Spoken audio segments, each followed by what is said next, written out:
Hello guys! Guys! Napakahaba ng tulay na ito guys. From Hong Kong. From Hong Kong to China. Pero itong biyahe namin na ito, galing na kami ng China, going to Hong Kong. Ayan, napakahaba ng tulay guys. Tapos yan, galing na kami sa underwater. So may tunnel dyan na ang ilalim, ang ibabaw niya ay tubig o dagat. So ayan, napakagandang tanawin guys.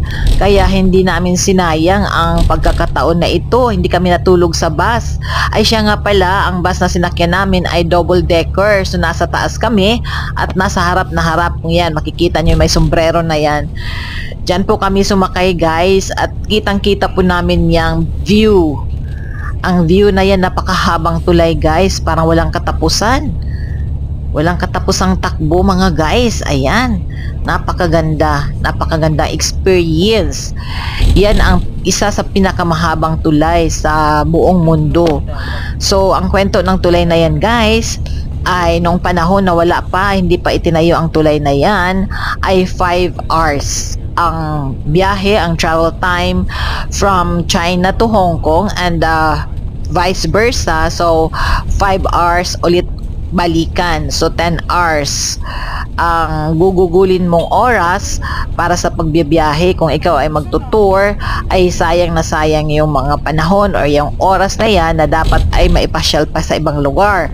So yan guys, simula nung naitayo yan ay nasa 45 minutes na lang ang tinatakbo ng sasakyan papunta at pabalik. So 45 minutes and 45 minutes, mga isang oras lang at kalahati. Sobra no. More than 1.5 hours lang ang bibiyahin nila diyan sa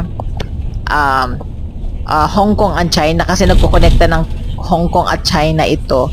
So ayan, malaking bintahe sa mga nagbibiyahe dahil maiksi na lang yung travel time nila at mas mahaba pa yung oras ng pamamasyal. So ayan guys, napakaganda. Thank you so much. Thank you, panoorin nyo guys. Ang ganda talaga.